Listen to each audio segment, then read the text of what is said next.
ओम शांति। आज 21 जून, आज है अंतर्राष्ट्रीय योग दिवस। सारे विश्व के अंदर हर तरफ देखो तो कोई योगा कर रहा है, कोई आसन लगा रहा है, कोई प्राणायाम कर रहा है। परंतु क्या ये योग एक दिवस के लिए ही है, या आज का दिन हमें ये प्रेरणा देता है कि क्यों न सदा के लिए एक योगी जीवन शैली को अपनाएं। योगी जीवन शैली किसको कहा जाता है और क्या ये हर कोई कर सकता है? अवश्य कर सकता है। कोई भी धर्म वाला कर सकता है, कोई भी आयु वाला कर सकता है, सहजता से कोई भी कर सकता है, क्योंकि ये वही योग है जो भगवान ने अर्जुन को गीता में सिखाए थे। क्योंकि ये वही योग है जो भगवान ने अर्जुन को आज से 5000 साल पूर्व श्रीमद् भगवत गीता में सिखाया था। तो क्यों न उस योग को हम भी अपने जीवन के अंदर चरितार्थ करें सदा के लिए, अर्थात ऐसी जीवन शैली बना दे। तो ये योगी जीवन शैली किसको कहा जाता है? योग का सरल अर्थ अगर देखा जाए तो योग माना जोड़, संबंध या मिलन। जिस तरह वियोग माना अलग हो जाना, योग अर्थात मिलन होना या संबंध जोड़ना। मनुष्य का संबंध सारा दिन किसी न किसी के साथ तो रहता ही है। कभी भौतिकता के साथ उसका योग है, तो कभी समय के साथ उसका योग है। और मनुष्य आज की जिंदगी में समय से भी आगे भागना चाहता है। कभी उसका संबंध मनुष्यों के साथ है, तो कभी उसके कर्म के साथ, कर्तव्य के साथ है। लेकिन जिस योग की भगवान ने गीता में बात किया, वह योग एक सर्वश्रेष्ठ योग है। और अर्जुन से यही कहा कि हे अर्जुन, मैं तुम्हें राजयोग सिखाता हूं, जिस योग से तुम राजाओं के राजा बनोगे। अर्थात सर्वप्रथम इंद्रियों के ऊपर राज्य प्राप्त करना। और जिसने इंद्रियों पर राज्य प्राप्त किया है, वो मन का भी राजा बन सकता है, या मन को भी सहजता से जीत सकता है। तो वो योग कौन सा था, और हम उसको अपनी जीवन शैली में कैसे अपना सकते हैं? तो योगी जीवन के लिए सबसे पहले अमृत वेले से आरंभ करते हैं, भक्ति योग से। भक्ति माना ही ईश्वर के साथ निस्वार्थ प्यार। जैसे मीराबाई की भक्ति थी, नरसिंह मेहता की भक्ति थी, जहां उन्होंने ईश्वर के साथ संबंध जोड़े। भक्ति में हमेशा हम गाते आए, त्वमेव माताश्च पिता त्वमेव, त्वमेव बंधुश्च सखा त्वमेव, त्वमेव विद्या द्रविणम त्वमेव, त्वमेव सर्वम मम देव देव। अर्थात हमारे सर्व संबंध उस देवों के देव परमात्मा के साथ है। परंतु ये सिर्फ गाया, हमने कभी इसका अनुभव नहीं किया। तो अमृत वेले सहजता से उठ करके भक्ति योग अर्थात ईश्वर के साथ ये सर्व संबंधों का सुख अनुभव करें।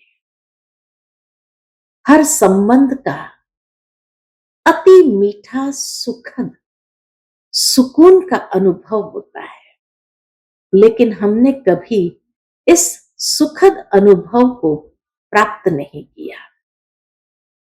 तो जब हम सर्व संबंध ईश्वर के साथ जोड़ते हैं, इसके सुकून का अनुभव करते हैं, तो बहुत सहज हम ईश्वर के सानिध्य का सिर्फ नहीं, लेकिन ईश्वर के आशीर्वाद का, उसके वरदानों का अनुभव कर सकते हैं। और ऐसा अमृत जैसा सुख जो कभी जीवन में अनुभव नहीं किया, उसको अनुभव करें। उसके बाद ज्ञान योग या सांख्य योग अर्थात आध्यात्मिक ज्ञान से हम अपने मन और बुद्धि को सशक्त करें।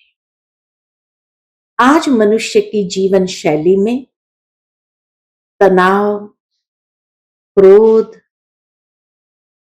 अहंकार, भय, इससे उसका जीवन ग्रस्त है। और ये कमजोरियां उनके मन और बुद्धि को इस तरह कमजोर करती जा रही है, खोखला करती जा रही है, कि बहुत सहजता से मनुष्य डिप्रेशन का शिकार बन जाता है। इसीलिए अब हमें ज्ञान की शक्ति से, आध्यात्मिक शक्ति से मन बुद्धि को सशक्त करना होगा। जितना हमारा मन और बुद्धि सशक्त होगा, तो सहज ही अपने मन की एकाग्रता को विकसित करते हुए स्थित प्रज्ञ स्थिति को बना सकते हैं, अर्थात संतुलित मन स्थिति या बौद्धिक क्षमता को सहजता से विकसित कर सकते हैं। और जितना सहजता से बौद्धिक क्षमता हमारी विकसित होगी, तो हर कार्य के अंदर सहज सफलता अनुभव करेंगे। आज हर इंसान जीवन के अंदर क्या चाहता है?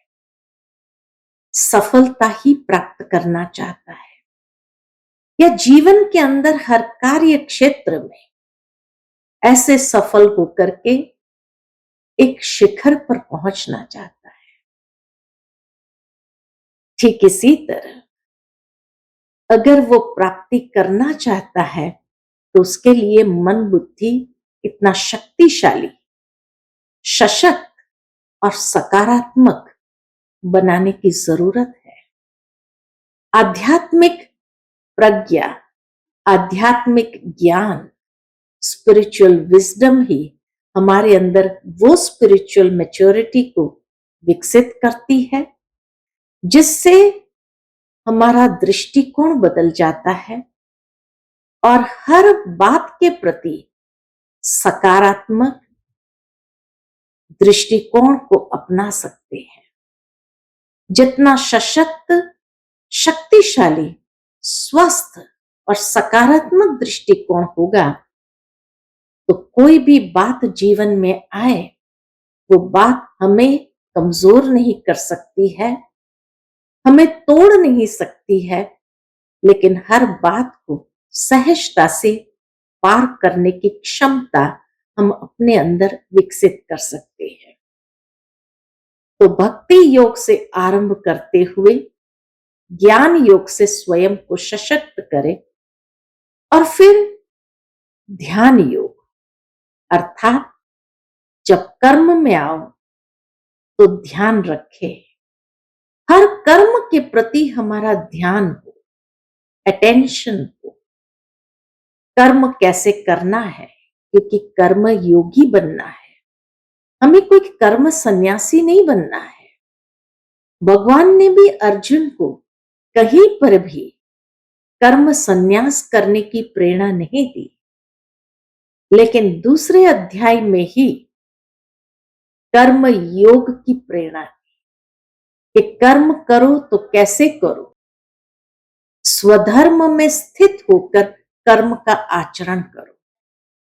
आत्मा के गुण धर्म शांति, प्रेम, आनंद, शक्ति, ज्ञान, पवित्रता, इन सद्गुणों के आधार पर हर कर्म करने से सहजता से योगः कर्मसु कौशलम का अनुभव कर सकेंगे। अर्थात हर कर्म हमारा इतना कौशलपूर्ण होगा कि जिस कर्म से स्वयं को भी आत्म संतुष्टि प्राप्त होगी और दूसरों को भी खुशी प्रदान कर सकेंगे। जहां कर्म करते समय हमारा किसी के साथ भी संस्कारों का टकराव नहीं होगा, यह ईगो क्लैश नहीं होगा, लेकिन हर कर्म में सुंदरता भर सकेंगे। हर कर्म हमारा इतना पॉजिटिव होगा जिस कर्म से अनेकों को प्रेरणा दे सकेंगे। आज कई महान आत्माएं संसार के अंदर ऐसी हो गई जो अनेकों के लिए आइडियल बन गए, अर्थात प्रेरणा स्रोत बन गए। तो हर मनुष्य की ये चाहना रहती है कि मेरा कर्म भी और किसी के लिए नहीं, लेकिन अपने बच्चों के लिए तो प्रेरणादायी रहे, हम अपने बच्चों के लिए प्रेरणा स्रोत बने रहें। तो वो तभी होगा जब कर्म में सद्गुण समाये होंगे। आज मनुष्य कई नकारात्मक भावनाओं को लेकर के चलता है और समझता है कि नकारात्मक भावनाओं से मैं अपने कर्मों में श्रेष्ठता ले आऊं, लेकिन नकारात्मक तरीके से सकारात्मक रिजल्ट कभी प्राप्त नहीं होती है। तो इसीलिए जो कर्म योग का आचरण करने के लिए भगवान ने अर्जुन को प्रेरणा दी, आज श्रीमद् भगवत गीता से हम स्वयं के लिए भी उसी प्रेरणा को प्राप्त करके हम अपने कर्म में श्रेष्ठता, कर्म में सुंदरता ले आए। हर कर्म अनेकों के लिए आदर्श हो जाए। उसके बाद सहज योग। सहज योग संबंधों में, व्यवहार में, सहज योग अर्थात हमारे स्वभाव और संस्कारों में सहजता, सरलता ले आए। जहां संबंध निभाने की बात आती है, जितनी सहजता और सरलता के साथ हम संबंधों को निभाएंगे, उतना शायद टकराव कम होगा और वो संबंध सुखदायी बन जाएंगे। आज दिनों दिन देखते जाते हैं मनुष्य के रिश्ते इतने कॉम्प्लिकेटेड होते जा रहे हैं, जिसको निभाने में असमर्थ व्यक्ति अपने आप को महसूस करता है और फिर एक न एक दिन वो संबंध टूट जाता है। चाहे वो पति पत्नी का संबंध हो, चाहे वो भाई भाई का संबंध हो, चाहे वो पिता पुत्र का संबंध हो, कोई भी संबंध हो, लेकिन संबंधों के अंदर जिस तरह से अवगुणों ने अपना स्थान ले लिया है और अहंकार ग्रसित या आलस्य ग्रसित वो संबंध होते गए हैं, जितना कॉम्प्लिकेटेडनेस मनुष्य के संबंधों में आ गई है, सरलता ही समाप्त हो गई, सहजता ही समाप्त हो गई, तो उस संबंध में न वो सामर्थ्य है, न शक्ति है, न सुमधुरता रही है। सरलता, सहजता जहां होगी वहां सुमधुरता और सुसंवादिता होगी और उसी से हमारा जीवन बहुत सुंदर हो जाएगा। तो ये सहज योग हमें करना है। और अंत में, दिन के अंत में ध्यान योग से समाप्त करें। ध्यान योग अर्थात सारे दिन की दिनचर्या को देखें, ध्यान से देखो आज कोई कर्म में त्रुटि तो नहीं हुई, कहीं कोई अवगुणों के शिकार तो नहीं हुए, या कहीं कोई कर्मेंद्रियां हमारे ऊपर हावी तो नहीं हो गई, या कहीं कोई संबंधों में कटुता तो नहीं आ गई। ये सब ध्यान देते हुए अपनी दिनचर्या को देखें और आगे के लिए भी जीवन के अंदर ये वैल्यूबल लेसन पाठ पढ़ ले, ताकि आगे पुनः ये गलतियां दोहराए नहीं हम, और हमारा जीवन बहुत सुंदर हो जाए। कहा जाता है मन का प्रभाव तन के ऊपर पड़ता है। अगर मन तनावग्रस्त रहा, मन अनेक प्रकार के अवगुणों के वशीभूत रहा, मन कमजोर रहा, तो जरूर उसका प्रभाव तन के ऊपर भी आएगा और कोई ना कोई बीमारी के शिकार हो जाएंगे। तो जब हम अपने दिनचर्या पर अटेंशन देते हैं, ध्यान देते हैं, तो हम अपने मन को पुनः सशक्त कर सकते हैं और उन बातों को रात्रि के समय ईश्वर का ध्यान करते हुए जो भी बातें हुई उसको अर्पण करते हैं।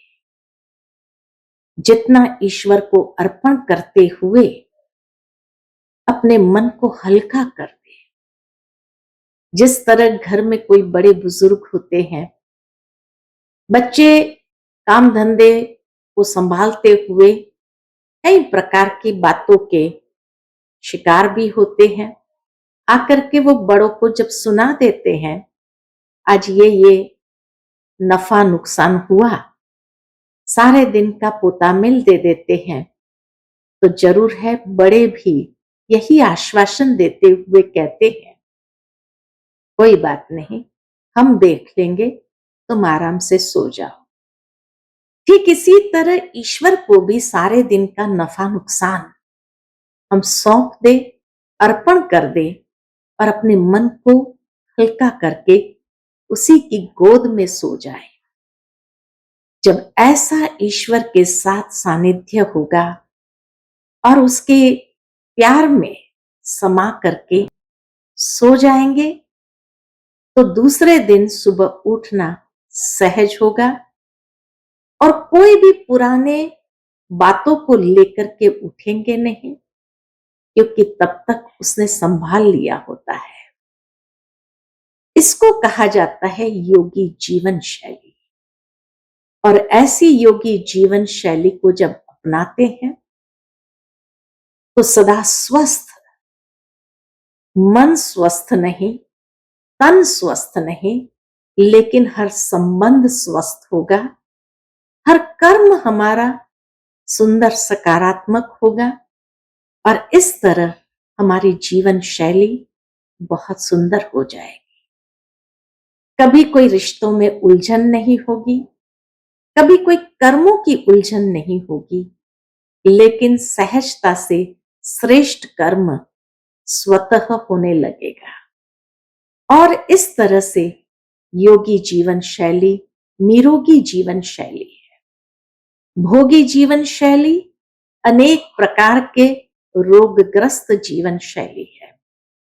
तो अब हमें यही योगी जीवन शैली का चुनाव करना है और मैं यही शुभ भावना, शुभ कामना आप सबको अर्पित करती हूं कि सहज योगी जीवन शैली को अपनाते हुए अपने जीवन को सार्थक करो। इन्हीं शब्दों के साथ वाणी को विराम देती हूं। ओम शांति।